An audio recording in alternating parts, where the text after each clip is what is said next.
एक बार सभी का पुनः जोरदार स्वागत। प्यारे बच्चों, सारणी का आज 9वां भाग, आज का ये पार्ट अंतिम पार्ट है। इसके बाद 5वां लेसन स्टार्ट करेंगे। क्वेश्चन नंबर 19, इसके अंदर आपको एक तृतीय क्रम का सारणी दिया गया है जिसे प्रूव करना है a cube plus b cube plus c cube minus 3abc। देखिए अच्छे से, तो हम कैसे स्टार्ट करेंगे, डेल्टा मान के काम करेंगे। सॉल्यूशन मान लिया कि डेल्टा बराबर एक सीक्वेंस में लिखे हुए हैं b plus c, c plus a plus b. दोबारा लिखा हुआ है a plus b, b plus c, c plus a, C3 के अंदर ABC। ये मैंने यहाँ से स्टार्ट किया है। इसके बाद हम बात करेंगे अब संक्रिया की। संक्रिया इस तरह से, या तो हमारे पास कॉमन आए या ज्यादा से ज्यादा 0 बने, मैक्सिमम नंबर ऑफ 0 बने।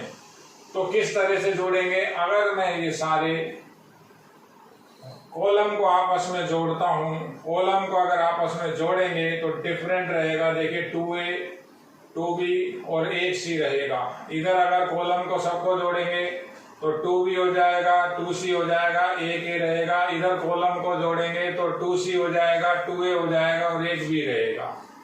तो ऐसा हम नहीं कर रहे, रीजन हमारा कॉमन नहीं आ रहा है। हम अगर R1 R2 और R3 सबको मर्ज करते हैं, सबको जोड़ते हैं, तो निश्चित रूप से कॉमन आ रहा है। किस तरह से जोड़ रहा हूं देखिए आप, R1 को चेंज कर रहा हूं, R2 को भी चेंज कर सकते हैं, R3 को भी चेंज कर सकते हैं। R1 के अंदर R2 और R3 जोड़ रहा हूं, तो R1 के अंदर मैंने ऐड किया R2 एंड R3। यही काम आप R2 में भी कर सकते हैं। R2 में आप R1 और R3 जोड़ सकते हैं, R3 को भी चालू कर सकते हैं, उसमें आप R1 और R2 जोड़ सकते हैं। तो इससे क्या बेनिफिट है? इंपॉर्टेंट संक्रिया हुई तो मेरी जो R1 की कंडीशन हो जाएगी, सारे मेंबर डबलिंग में हो जाएंगे। 2 बार A है, 2 बार B है, 2 बार C है।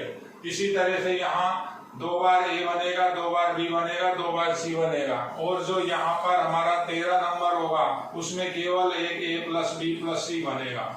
तो यहाँ से 2 कॉमन, एक A plus B plus C लिखा, ये again 2 common, A plus B plus C लिखा, और ये बना A plus B plus C। अच्छे से देखिए, संक्रिया लगाइए। अपन ने R1 को चेंज किया है, R1 में R2 और R3 को ऐड किया है। बेनिफिट आपके सामने, सीधा सीधा कॉमन आएगा, कॉमन आएगा, जहां 2 बचेगा यहाँ 2 बचेगा या 1 बचेगा। तो ये रिपीट कर रहा हूं एक बार। ये लिखा मैंने C plus A plus B, उसके बाद B plus C plus A, B and C। अब कॉमन आपको लेना है तो कॉमन की आपको जो सिंबल है, मैथमेटिकल सिंबल है, वो लिखना ही होगा। क्या होगा वो सिंबल? R1 को डिवाइड करोगे 1 अपॉन, यानी R1 को आप मल्टीप्लाई कर रहे हो 1 upon A plus B plus C से, यानी डिवाइड कर रहे हो A plus B plus C से। तो R1 आपने डिवाइड किया तो आपको मल्टीप्लाई भी करना पड़ेगा, यानी कॉमन आया तो डेल्टा की value A plus B plus C common आया। यहाँ बचा एक 2 और एक 1। देखिए आप, ये ऐसा कैसा, C plus A B plus C ऐसा कैसा, B A plus B C plus A and C।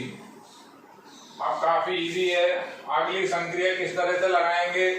ये जो आपका C1 है, C1 माइनस C2 करूंगा, और जो C2 है उस C2 को चेंज करूंगा, C2 माइनस, इसको 2 से गुणा करेंगे, C2 माइनस 2C3 करेंगे। तो 2 से इंटू होगा तो यहाँ माइनस करेंगे तो 0 हो जाएगा। डबल 0 बना रहा हूँ, संक्रिया लगा रहा हूँ। आप देखिए, C1 को चेंज C1 माइनस C2, और C2 को चेंज कर रहा हूं C2 माइनस 2C3। ये भी संक्रिया अच्छे से समझिए। अब माइनस किया तो डेल्टा की जो मेरी नई वैल्यू आएगी, ये A plus B plus C पहले बाहर लिखा हुआ है, सब्ट्रैक्शन थोड़ा सावधानी से करेंगे, देखेंगे पहले C1 हुआ 0, ये माइनस यहाँ करोगे तो C से C कैंसिल हो जाएगा, A माइनस B, ये यहाँ माइनस करोगे A से A कैंसिल हो जाएगा, B माइनस C। देखिए ये C1 कन्वर्ट हुआ, ये संक्रिया लगाई, अब ये वाली संक्रिया लगाएंगे तो ये 2 से इंटू करके यहाँ माइनस करूंगा तो ये पहला 0 हो जाएगा, ये 2 से इंटू होगा तो 2 भी हुआ, यहाँ माइनस किया तो एक भी कैंसिल, C माइनस B ये बचेगा। अगेन ये 2 से इंटू होगा, यहाँ माइनस करेंगे तो A minus 2C plus C, तो ये होगा A माइनस C। ये बचा 1B एंड C। सिंपल। अब क्या करना है, R1 के रेस्पेक्ट में आपको इसका एक्सपेंशन करना है, R1 के सापेक्ष प्रसार करना है।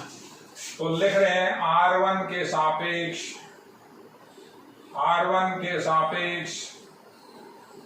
प्रसार करने पर, R1 के सापेक्ष प्रसार करेंगे, डेल्टा की वैल्यू आई 2, डेल्टा की वैल्यू हुई A plus B plus C, ये पहले एज इट इज बाहर। अब देखते हैं R1 के अंदर ये प्लस का साइन, ये माइनस का, ये प्लस का, तो ये दोनों तो पहले 0 है, कोई मतलब नहीं, ये 1 बचा।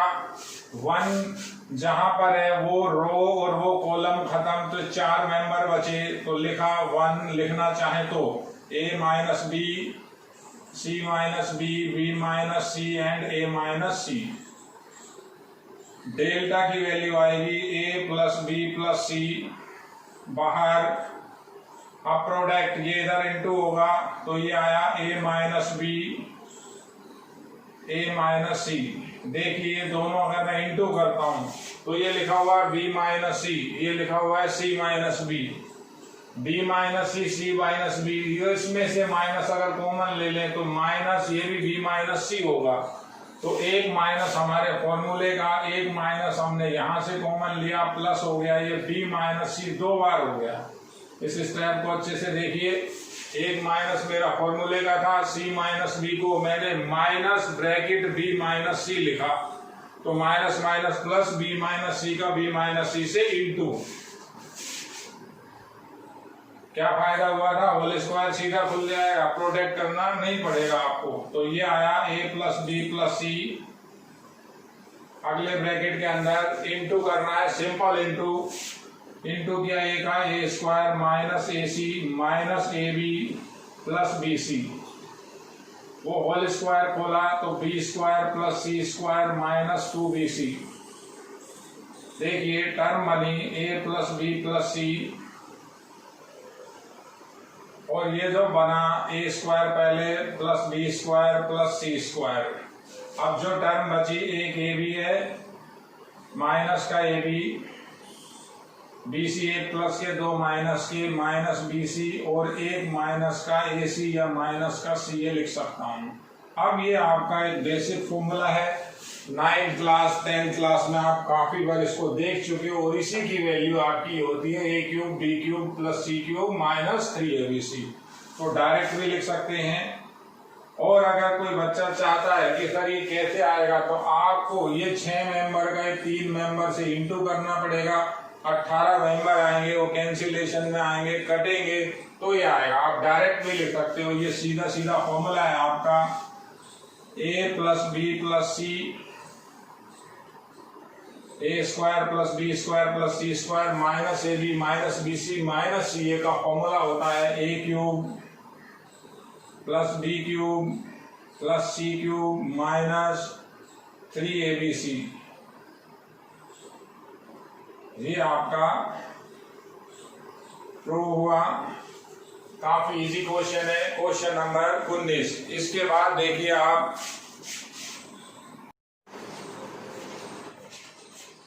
देखिए विद्यार्थियों, क्वेश्चन नंबर 20 मेरा आज ये सारणिक का फाइनल पार्ट है। 20वें सवाल के अंदर कह रहा है कि यदि ओमेगा इकाई का घनमूल हो तो एक ये डिटर्मिनेंट है तृतीय क्रम का, इसको हल करवा रहा है, इसका मान पूछ रहा है।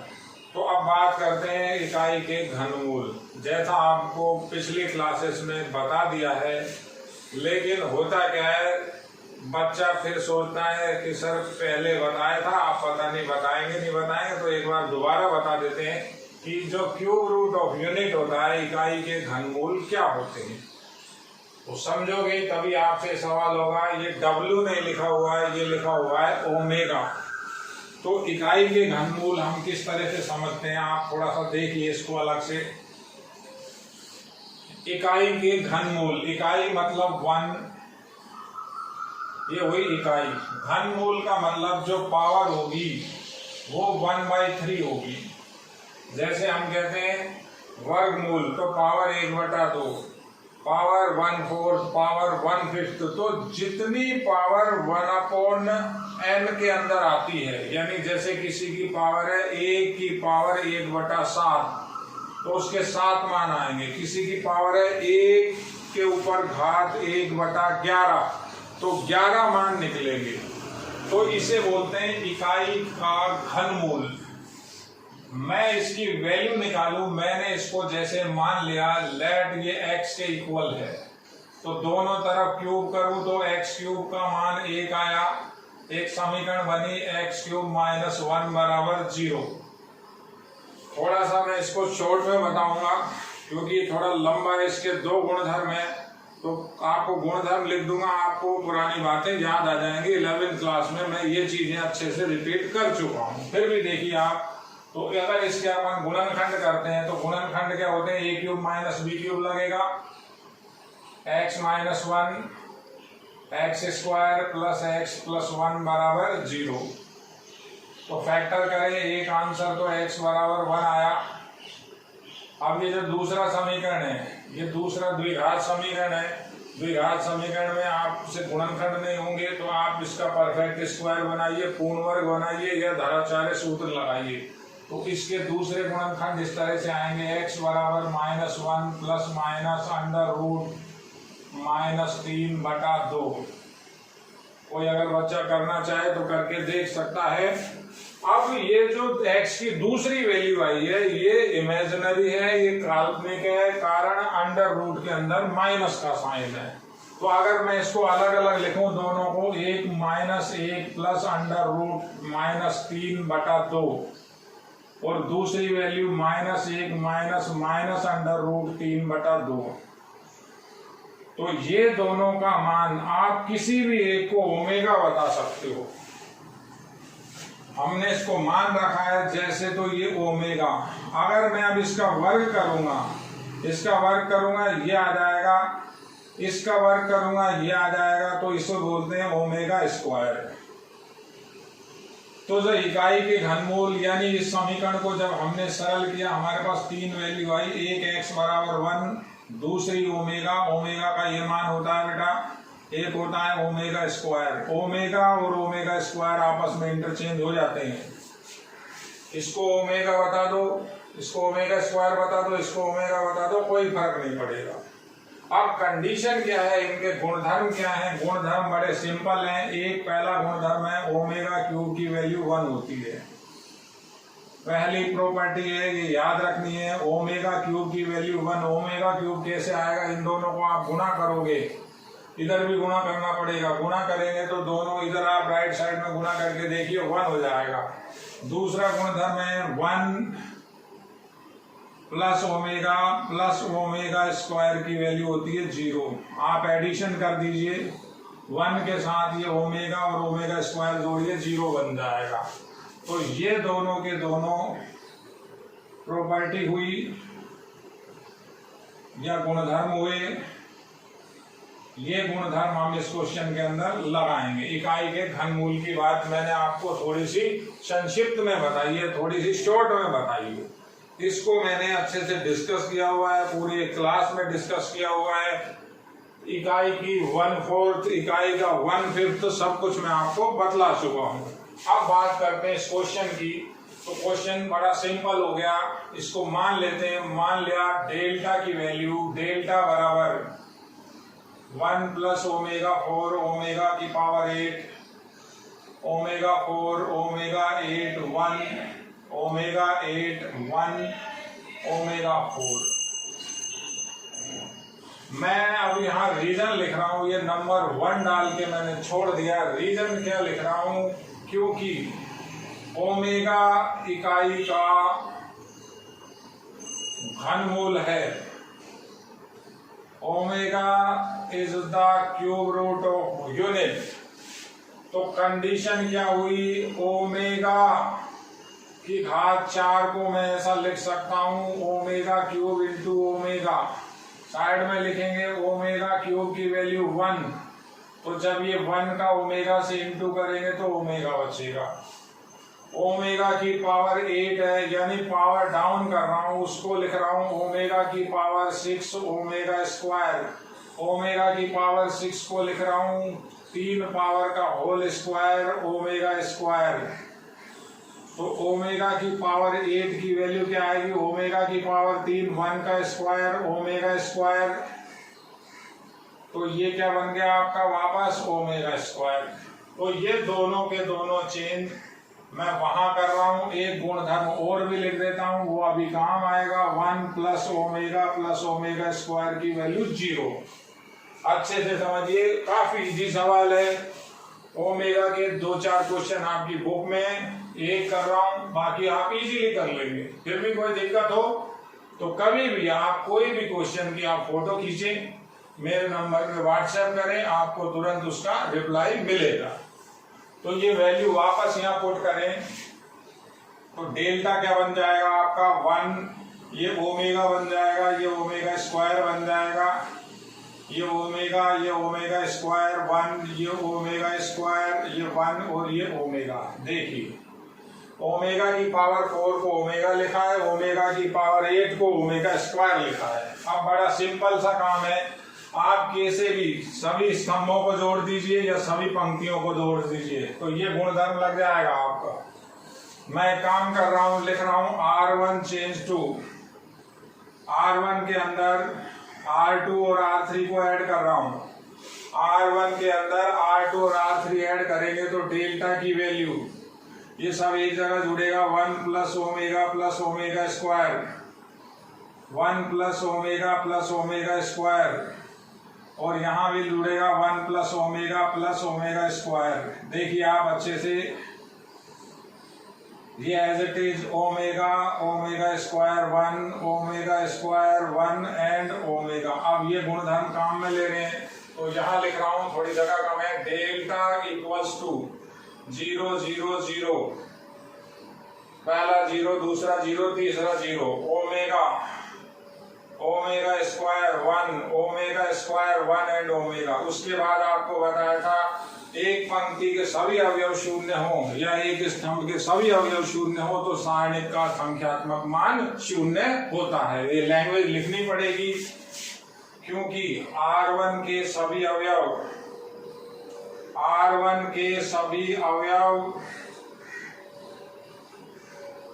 शून्य हैं। R1 के सभी अवयव शून्य हैं, अतः डेल्टा की वैल्यू क्या हो जाएगी आपकी टोटल 0। तो ये इसका सॉल्यूशन है। अच्छे से देखिए, यहाँ मैंने आपको ओमेगा यानी इकाई के घनमूल का कॉन्सेप्ट बताया है, थोड़ा सा शॉर्ट में बताया है, और कभी भी टाइम मिलेगा इसको अपन और डिस्कस कर लेंगे। 11th में मैं आपको कई बार बता चुका हूँ। सिंपल क्वेश्चन है, अच्छे से देखिए। Question number 20। इसके बाद विद्यार्थियों देखिए क्वेश्चन नंबर 21। आपको रोज में कोई एक ही बात बोलनी पड़ती है, क्वेश्चन का क्रम आपको आगे पीछे मिलेगा, आपको इससे कोई टेंशन नहीं लेनी है। किताब के अंदर आपको मिलान भी नहीं करना है कौन सा क्वेश्चन कहाँ है, आपको मैं सफिशिएंट काम करके दूंगा। इसके अलावा आपको कुछ भी नीड नहीं पड़ेगी। आप नोट्स पढ़िए, आप मेरे क्वेश्चन आंसर करिए। उसके बाद भी अगर किसी बच्चे को लगता है कि सर कोई क्वेश्चन रह गया तो वो इतना हल्का क्वेश्चन छोड़ूंगा, इतना सिंपल क्वेश्चन होगा, वो आप स्वयं भी कर सकते हैं, फिर भी नहीं होता है तो आप मेरे व्हाट्सएप नंबर पर मुझे मैसेज कीजिए, क्वेश्चन लिख के भेजिए, मैं उसका आपको सॉल्यूशन करके वापस उसी माध्यम से दे दूंगा। मैक्सिमम क्वेश्चन मैं कर दूंगा। मैं बुक लेकर के क्वेश्चन नहीं कर रहा कि एक एक किताब में एक एक चीज देख के लिखा कि ये क्वेश्चन यहाँ है, काफी उसमें टाइम खराब होता है बच्चे का। बस एक कंटिन्यूशन रखिए। 21वां क्वेश्चन है, किस तरह से करेंगे आप वो देखिए इसके अंदर कह रहा है एक सारणिक का जवाब दूसरा सारणिक मांग रहा है। एक कंडीशन दे रखी है पी क्यू आर की वैल्यू 0। तो ये P plus q plus r बराबर 0 दे रखा है, काम में लेना ही पड़ेगा, तो सिद्ध करना है। अब सबसे पहली बात, इस सारणिक से सीधा ये सारणिक कन्वर्ट नहीं होगा। पहला जो सारणिक है आप इसे अच्छे से देखिए, इसमें किसी भी तरह का कोई मेंबर कॉमन नहीं आ रहा, किसी भी तरह की संक्रिया नहीं लगेगी। कारण क्या है, इसके अंदर मेंबर की डबलिंग है। डबलिंग का मतलब दो तरह की टर्म है, एक है PQR, एक है ABC, और वो आपस में ऐसे मिक्सअप हुए पड़ेगी, मैं उनको अलग अलग भी नहीं कर सकता। तो सिंपल ये दोनों सारणिक हैं, दोनों का अलग अलग प्रसार करूंगा और उसी एक घिसे पिटे पैटर्न से करेंगे। हालांकि मैं उस पैटर्न को काम में नहीं लेता कि लेफ्ट हैंड लिया, उस लेफ्ट हैंड को समीकरण नंबर 1 मान के छोड़ दिया, फिर राइट हैंड लिया, उसको समीकरण नंबर 2 मान के छोड़ दिया, फिर कह दिया 1 और 2 से सिद्ध हुआ लेफ्ट हैंड बराबर राइट हैंड। तरीका तो ये होता है एक साइड लो दूसरी साइड लाओ, कुछ इवेंट वर्ड नहीं बीच में। लेकिन ये क्वेश्चन ऐसा है दोनों साइडों को अलग अलग कैलकुलेट करना पड़ेगा। देखते हैं, पहली साइड को सॉल्व करता हूं। इसको डेल्टा 1 के बराबर मान लेते हैं। मान लिया डेल्टा 1 की वैल्यू, सॉल्यूशन यहां से है, वो क्वेश्चन लिखा हुआ है आप तो वो छोड़ो। डेल्टा 1 एक बार लिख रहा हूं मैं पुनः, PA QC RB, कंटिन्यूशन देखिए इनकी, फिर लिखा हुआ है QB RA PC RC PB and QA। तो यहां अब आपको इस सारणिक में किसी भी तरह की कोई भी संक्रिया नहीं लगानी, कोई संक्रिया नहीं लगेगी, किसी तरह का कोई अभी इनिशियल गुणधर्म नहीं लगेगा। तो या तो आप इसमें सारूस विधि लगाइए या आप किसी भी एक पंक्ति या किसी भी एक स्तंभ के सापेक्ष प्रसार कर दीजिए, दोनों में उतना ही टाइम लगेगा। मैं प्रसार कर देता हूं, जिसके मन का है उसके मन कर देता हूं। R1 के सापेक्ष प्रसार कर लेते हैं। तो लिखा R1 के सापेक्ष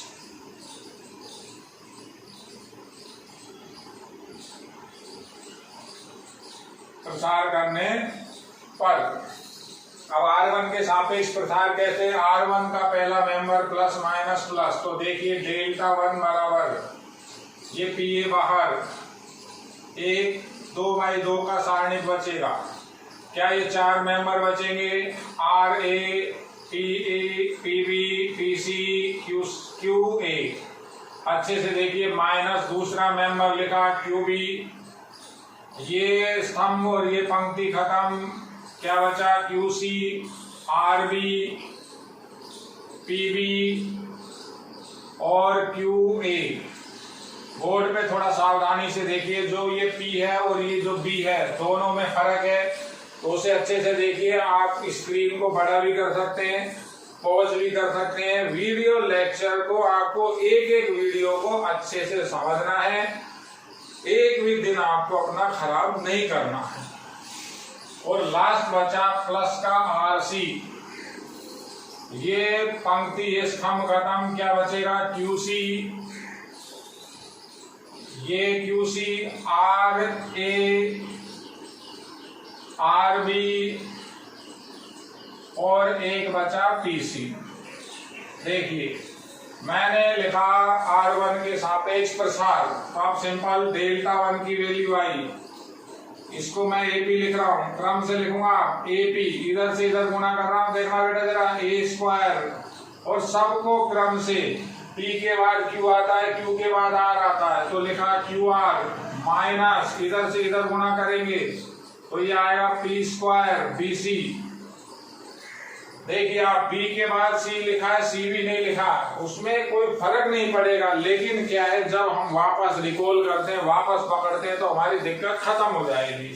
यहां लिखा माइनस का क्यूबी, इधर से इधर गुणा करेंगे तो देखिए आप क्या आएगा, Q square minus Q square AC minus इधर से इधर गुणा करेंगे तो आपका बनेगा बी स्क्वायर और PR प्लस का RC, इधर से इधर गुणा किया तो आया C स्क्वायर PQ माइनस इधर से इधर गुणा किया तो आया R स्क्वायर AB। अगली लाइन डेल्टा 1 बराबर, सबको अंदर इंटू करना पड़ेगा एक बार। बड़ा सिंपल क्वेश्चन है, कोई भी टेंशन लेने की जरूरत आपको नहीं है। गुणा कर रहा हूं, क्या बना, ए क्यूब PQR माइनस ये हुआ P क्यूब ABC। देखिए आप माइनस माइनस से सारे से इंटू ही कर देता हूं एक बार, तो ये इंटू किया माइनस का क्यू क्यूब ABC, एक कंटिन्यूशन है, ऐसा नहीं लिख रहा कि क्यू को बीच में फंसा के लिख दिया, क्यू के PQR एक तरफ ABC एक तरफ, फिर ये अंदर गुणा किया प्लस, अब इंटू करेंगे तो देखिए आ रहा है B क्यूब PQR, ये इंटू करेंगे तो प्लस C क्यूब को पहले लिखा PQR सिंपल, उसके बाद आगे minus R cube and ABC। अब इसमें दो तरह की टर्म है, एक है A cube B cube C cube, एक है P cube Q cube R cube. तो कॉमन कैसे ले रहे हैं, देखिए आप डेल्टा 1 बराबर, आप कुछ भी कॉमन ले लीजिए, आप PQR कॉमन ले लीजिए, PQR आपने जब कॉमन लिया तो ये बचा A क्यूब, यहां से PQR कॉमन आ चुका है आपका, B क्यूब यहां से और C क्यूब यहां से, बचेगा A cube B cube C cube, ये बचा क्लियर। उसके बाद 3 स्टेप और बचे, ABC, ये ABC यहां से कॉमन, तो माइनस का ABC मैं कॉमन ले रहा हूं, माइनस का ABC कॉमन लिया आपने तो बचा P cube plus Q cube और प्लस R क्यूब। देखिए अब आप यहां 2 लाइन छोड़िए, इसको यहीं आप पेंडिंग छोड़ दीजिए। रीजन क्या है, ये रीजन मैं अभी आपको आगे बताऊंगा कि मुझे अब करना क्या है। मैं चाहता तो यहां से ये A क्यूब PQR कॉमन लेता, ये PQR कॉमन लिया है, यहां से PQR कॉमन लिया है, यहां से PQR कॉमन लिया है। अब इसकी जो सीक्वेंस है अगली, वो मैं 2 स्टेप छोड़ रहा हूं। अब मैं दूसरा डिटर्मिनेंट है उसको सॉल्व करूंगा पहले। तो दूसरे डिटर्मिनेंट को मैंने लिखा डेल्टा 2 बराबर PQR। देखिए आप लोग, PQR तो बाहर चल रहा है, लिखा ACB BC BAC और अगेन CBA। अब इसमें सारूस मेथड लगा देते हैं, काफी टाइम हो गया सारूस मेथड भी आपको समझे हुए। तो सारूस मेथड के अंदर क्या करते हैं, C1 और C2 को बाहर रिपीट करते हैं, ACB, ये लिखा BAC। किस तरह से इसका सॉल्यूशन होगा, डेल्टा 2 की वैल्यू, डेल्टा 2 की वैल्यू पहले डायगोनल पकड़ोगे आप ऊपर से नीचे, तो मेरे पास ये PQR तो बाहर चले रहा है, अच्छे से देखिए, पहला डायगोनल A क्यूब हुआ, दूसरा डायगोनल प्लस का B क्यूब हुआ, तीसरा डायगोनल C क्यूब हुआ। बिल्कुल क्लियर, पहला A क्यूब, दूसरा B क्यूब, तीसरा C क्यूब, माइनस लगाया, फॉर्मूले के अंदर होता है, यहां हमने ब्रैकेट लगाया। अब नीचे से ऊपर के जब डायगोनल पकड़ोगे तो देखिए ये इस तरह से आ रहा है, BAC एक बार, फिर CBA, वही BAC है, फिर वही ACB, तो ABC मिलेंगे आपको तीनों डायगोनल के अंदर। आप अच्छे से देखिए, तीनों डायगोनल के अंदर ABC मिलेगा। तो मेरे पास क्या बचेगा, ABC ABC ABC 3 बार ऐड करूं, इससे अच्छा मैं लिख देता हूं, क्या लिख देता हूं, 3ABC, ये वैल्यू हुई। अब हमारे पास सीधी सी बात ये दिया हुआ है P plus Q plus R की वैल्यू 0।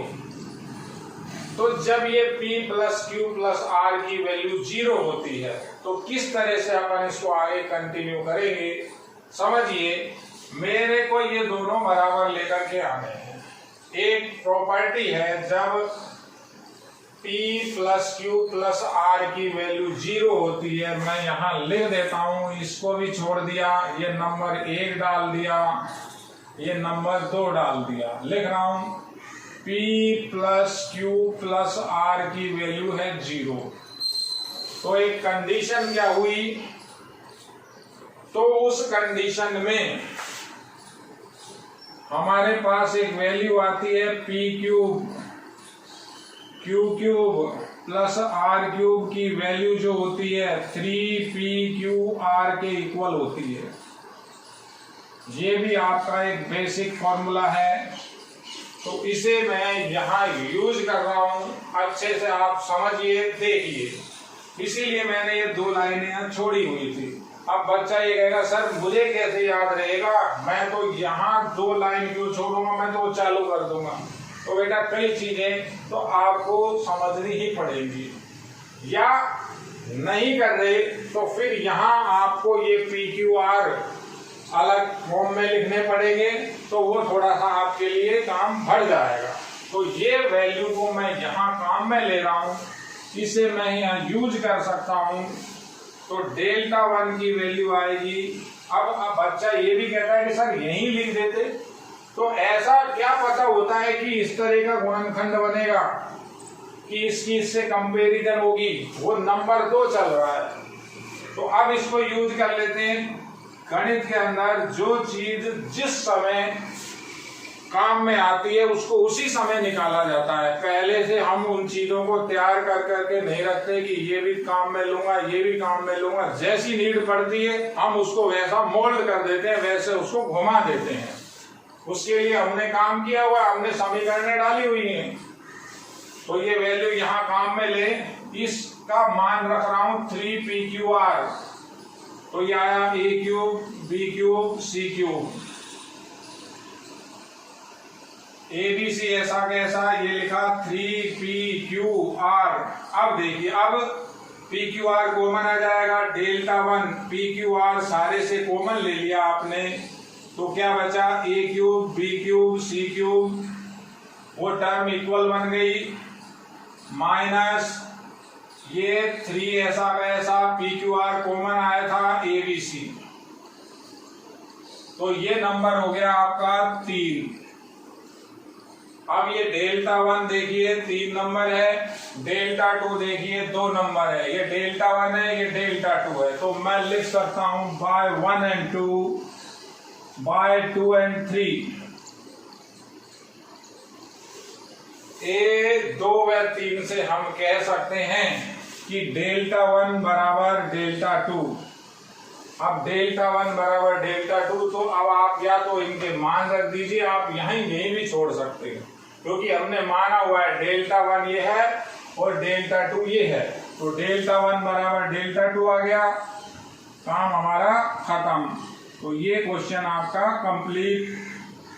बोर्ड की दृष्टि से ऐसा कोई महत्वपूर्ण नहीं है, लेकिन किसी भी क्वेश्चन को छोड़ना नहीं है, एक एक क्वेश्चन करना है, एक एक एग्जाम्पल करने हैं। सिंपल है, दोनों को अलग अलग खोलेंगे, 2 समीकरणों को आपस में इक्वल करेंगे। ये है क्वेश्चन नंबर 21। देखिए विद्यार्थियों, 22वां क्वेश्चन। 22वें क्वेश्चन भी इंपोर्टेंट है। कह रहा है कि सिद्ध कीजिए तृतीय क्रम के स्थानिक का मान A + B + C का होल क्यूब। तो निश्चित रूप से गुणधर्म और संक्रिया लगाएंगे। गुणधर्म और संक्रिया किस तरह से लगेगी, एक बार आपको स्टार्ट करने से पहले, हल करने से पहले एक बार माइंड बनाना पड़ेगा। ऐसा नहीं है कि लिखना चालू कर दिया गलत हो जाए। संक्रिया बिल्कुल प्रॉपर हो तभी आपका फायदा होगा, तभी आपको उसके आगे क्वेश्चन करने में हेल्प मिलेगी। तो देखिए जोड़ के देखते हैं, अगर आप इस तरह से जोड़ेंगे यानी स्तंभों को जोड़ेंगे तो आपको कोई फायदा नहीं मिलेगा। रीजन क्या है, 5 बार ए हो जाएगा, 5 बार बी हो जाएगा, 5 बार सी हो जाएगा, कॉमन नहीं आएगा। हमें जोड़ना है कैसे, पंक्तियों को जोड़ना है। अगर ये सब पंक्तियों को जोड़ता हूँ तो देखिए हम बता ए प्लस बी प्लस सी, अगर ये इसमें जाकर के जुड़ जाएंगे, ये सब जोड़े तो एक ए से एक कैंसिल, एक बी से एक भी कैंसिल हो जाएगा, हेल्प मिल जाएगी। यहाँ पे लिखा हुआ है 2a 2b, एक यहाँ है b। इस तरह से आपको ये सबको जोड़ना है। तो संक्रिया पहली क्या लगाएंगे, सॉल्यूशन लिखा, हल किया, डेल्टा के बराबर माना। हर सवाल को आपको सिस्टमेटिक ढंग से स्टार्ट करना है। सॉल्यूशन डेल्टा बराबर, एक बार रिपीट कर देता हूँ, a minus b minus c 2b 2c। यहाँ लिखा हुआ है 2a b minus c minus a, ये लिखा हुआ है यहाँ c है 2c, ये है आपका 2a 2b, यहाँ लिखा हुआ है c minus a minus b। अब देखिए आप, हमें जोड़ना होगा इस तरह से, यानी किसी भी एक पंक्ति में बाकी की दो पंक्तियों को आप ऐड करो, किसी भी एक पंक्ति में बाकी की दो पंक्तियों को आप जोड़ो। तो कैसे जोड़े, R1 के अंदर R1 में जोड़ रहा हूं R2 और R3। तो डेल्टा की वैल्यू देखिए आप, R1 जब ये दोनों जुड़ेंगे एक एक सी कैंसिल, एक एक और बढ़ जाएगा, ये सब जोड़ा, एक ए से एक सी से एक सी, ये सब जोड़ा तो ये आपका बनता है totally a plus B plus C. पहला a plus B plus C, दूसरा a plus B plus C, तीसरा। मेन काम पहले या दूसरे स्टेप में खत्म हो जाता है, बाकी तो फिर उस सवाल को हम चलाते हैं। अगर बच्चा यही गलती करेगा तो आगे उसका सवाल किसी भी तरीके से नहीं हो सकता। तो पहले आपका a प्लस बी प्लस सी बन गया, कॉमन आ जाएगा एक बार रिपीट कर रहा हूं, 2b 2c b minus c minus a 2c 2b c minus a minus b। देखिए आप अच्छे से समझिए, सभी सवाल इंपॉर्टेंट हैं, किसी भी सवाल को हल्के में नहीं लेना। तो कॉमन क्या आया, R1 से कॉमन आया, R1 में काय का भाग लगेगा, R1 में भाग 1/a प्लस बी प्लस सी का भाग R1 दोबारा लिखा। तो डेल्टा बराबर a प्लस बी प्लस सी, तो यह आपका बाहर आ गया, यानी भाग दिया तो गुणा भी किया। कैसे समझ लो आप उस बात को, ये बचा 1, ये बचा 1, ये बचा 1, ये आया 2b b minus c minus a 2b, ये आया 2c, ये आया 2c, ये आया c minus a minus b। अब 3 लगातार एक लिखे हुए हैं, तो इस c1 में से c2 माइनस करें, c2 में से c3 माइनस करें, 2 बार 0 होगा। तो मैं संक्रिया दोबारा लगा रहा हूं, c1 को चेंज कर रहा हूं, c1 माइनस c2, संकेत ही लिखने और का निशान है, ये C2 को लिखना है C2 माइनस C3, C2 को C2 माइनस C3। तो डेल्टा की वैल्यू मेरी a प्लस बी प्लस सी, तो पहले बाहर कॉमन चल रहा है, ये घटाया, ये एक 0 हुआ। अब देखिए सावधानी से माइनस करना है, जब माइनस करोगे आप इधर तो ये प्लस के हो जाएंगे, माइनस का हो जाएगा, ये इस तरह की टर्म बनेगी a प्लस बी प्लस सी। एक बेनिफिट और हो गया, ये जब इधर से माइनस करोगे तो ये 0 हो जाएगा। बेनिफिट क्या हुआ, क्या फायदा हुआ, c1 में से a प्लस बी प्लस सी फिर कॉमन आ जाएगा, तो 2 हो जाएंगे, होल स्क्वायर हो जाएगा। फिर यहां से माइनस करूं तो ये फिर 0, ये इसमें से 2b माइनस कर रहा हूं तो ये माइनस का हो जाएगा, minus b minus c minus a. अच्छे से देखिए, माइनस करेंगे minus b minus c minus a, तो माइनस ही कॉमन लेके लिख दिया a plus B plus c, minus बाहर लिख लिया, कॉमन लेने में दिक्कत नहीं आएगी। ये यहां से फिर माइनस करें तो ये दोनों a और b तो प्लस के हो जाएंगे, एक c कैंसिल हो जाएगा, ये बचेगा a प्लस बी प्लस सी। सावधानी से देखिए इस स्टेप को, ये 1, ये 2b और ये as it is c minus a minus b लिखा हुआ है। देखने में कोई परेशानी नहीं होनी चाहिए, एक एक क्वेश्चन को सावधानी से देखना है, अच्छे से समझना है, फिर आप नोट्स भी आपके पास है, ढंग से उनके नोट्स बनाने हैं।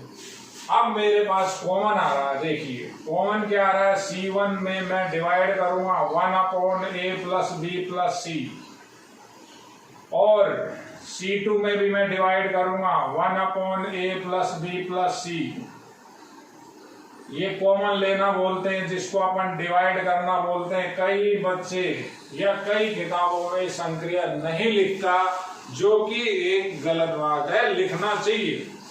बोर्ड में आप किसी को गुंजाइश मत दो, कोई भी आधा भी नंबर आपका काट ले। तो ये कॉमन बाहर आएगा, यहाँ से a प्लस बी प्लस सी, यहाँ से भी a प्लस बी प्लस सी, तो एक पावर पहले 2 पावर और आ जाएगी, होल क्यूब हो गया। तो डेल्टा की वैल्यू क्या बनी, डेल्टा की वैल्यू बनी a plus B plus c whole cube.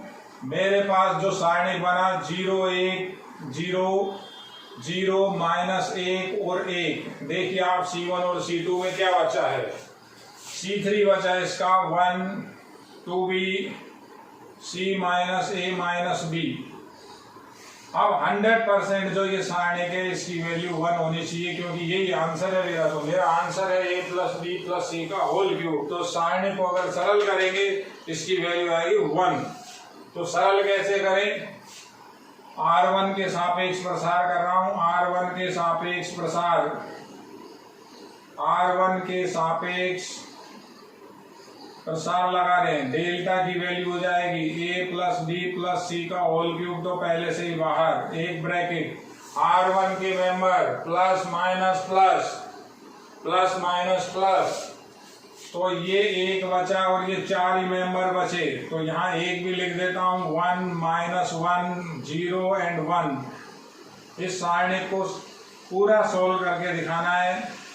Examiner को ऐसा नहीं लगना चाहिए बच्चे ने रट रखा है, तो ये 1 यहाँ गुणा करके दिखाओगे, ये इधर गुणा होगा, ये 0 आएगा। इस तरह से इसका सॉल्यूशन होगा a प्लस बी प्लस सी का होल क्यूब। ये पार्ट आपका फिर अगेन प्रूफ। सारे इंपॉर्टेंट क्वेश्चन है। अब किसी भी क्वेश्चन को हम ये नहीं कह सकते ये नहीं आएगा वो नहीं हुआ, आप उस चीज को दिमाग से निकाल दो बातों को, एक एक क्वेश्चन और एक एक एग्जाम्पल आपको अच्छे से आने चाहिए। इसके बाद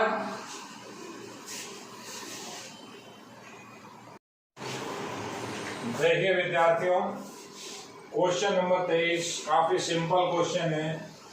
तृतीय क्रम का एक सारणिक है, हमें प्रूव करना है -4a² b² c²।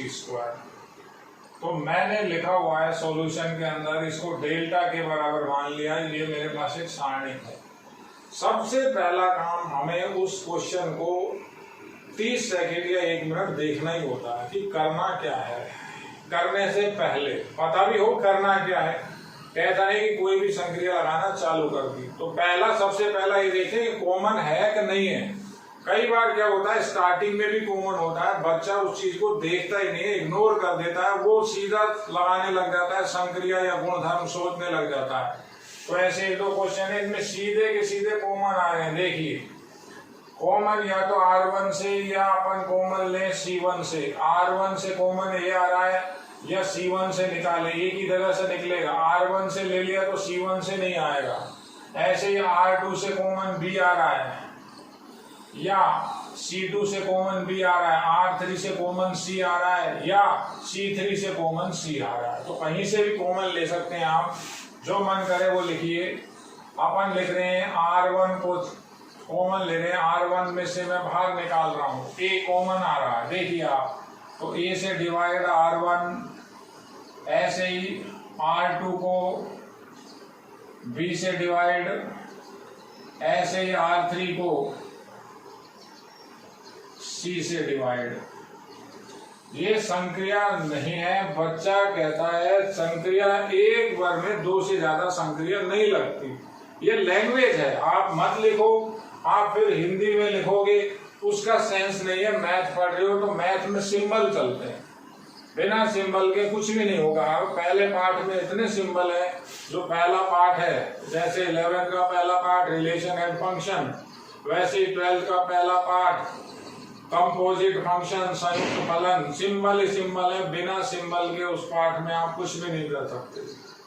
तो संकेतों को ध्यान रखिए अच्छे से। कॉमन लेते हैं तो इधर से ए कॉमन आया, इधर से बी कॉमन आया और इधर से सी कॉमन आया। देखिए R1 में बचेगा minus A B C. R2 से बी कॉमन ले रहे हो आप, R2 में से आपने बी कॉमन लिया, ए फिर बी और फिर सी। R2 में से बी कॉमन ले लिया, R3 में से भी आपका कॉमन आ रहा है सी, तो बचेगा क्या, ए, फिर लिया कॉमन तो बी बचा और फिर लिया कॉमन सी बचा। अब एक बार कॉमन लिया, डबलिंग कॉमन नहीं ले सकते, दोनों एक साथ नहीं लेने हैं। एक एक स्टेप करना है आपको, क्योंकि इसमें एक ही क्वेश्चन आएगा 3 नंबर का। जल्दबाजी नहीं हो, घास नहीं काटनी है। अब फिर एक बार C1 से C2 से C3 से कॉमन अगेन लिख रहा हूँ। C1 को 1/AC1, C2 को लिख रहा हूँ 1/BC2 और C3 को लिख रहा हूँ 1/CC3। देखिए आप,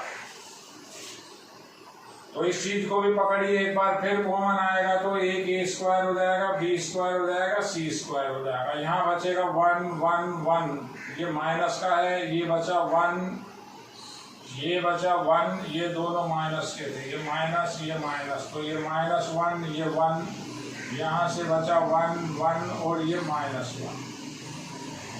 देखिए आप, अब बच्चा फिर कहता है कि सर किस तरह से सरल करूं, तो कैसे भी सरल करे, सारोस विधि नहीं लगाएं आप। रीजन क्या है, 3 नंबर का क्वेश्चन है, सारोस विधि यही खत्म हो जाएगा। आप एक बार और संक्रिया लगा लो, एक बार और संक्रिया कैसे लगा लो, इसमें इसको जोड़ दो, इसमें इसको घटा दो। तो मैं लिख रहा हूँ, देखो C1 को C1 + C2 कर रहा हूँ और C2 को C2 - C3 कर रहा हूँ। संक्रिया से डरो मत, संक्रिया से घबराओ मत। बच्चा कहता है कि सर सारूस विधि लगा दें, प्रसार कर दें तो भी हो जाएगा, सब कुछ हो जाएगा। लेकिन जो चीज हम जानते हैं गणित में, हमको जो नॉलेज है, तो नॉलेज को जब तक आप उस कॉपी में नहीं रखोगे, वो आपसे एग्जामिनर प्रभावित नहीं होगा। तो मैंने क्या किया है, फिर संक्रिया लगा रहा। संक्रिया लगाएं तो क्या बनता है, डेल्टा की फॉर्म बनेगी A² B² C²। देखिए आप अच्छे से, तो ये इधर से इधर जोड़ा, तो ये एक और 0, ये यहाँ जोड़ा 0, ये जोड़ा 2। अब घटाया, C2 में से C3 घटाएंगे। अब घटाने का काम, C2 में से C3 घटाया 0, ये घटाएंगे तो ये -2 हो जाएगा। ये यहाँ से फिर घटाओगे, ये घटाने का काम हो रहा है, इसमें इसको घटाना है। माइनस तो ये पहले ये, तो ये माइनस किया, अब ये फिर घटाएंगे तो ये 2 हो जाएगा। ये 1 -1 और -1 बचा। सिंपल। R1 या C1 के रेस्पेक्ट में आप इसका एक्सटेंशन करो। मैं यहाँ प्रसार कर रहा हूँ R1 के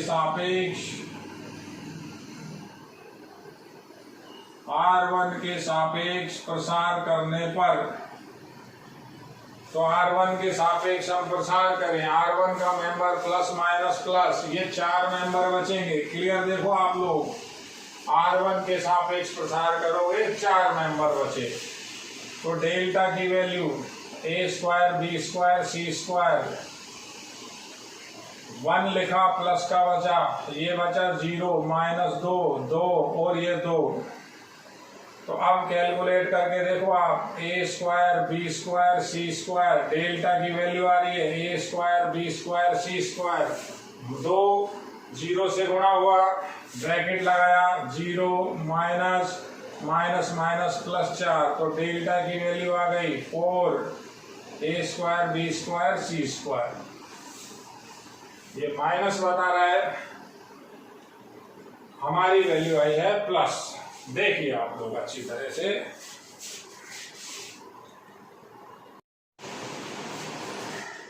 प्यारे बच्चों, इसी के अंदर इस क्वेश्चन के अंदर ये प्लस लिखा हुआ था, स्टार्टिंग में ही प्लस चल रहा है, जैसे गलती से माइनस लग गया, बिल्कुल ओके है।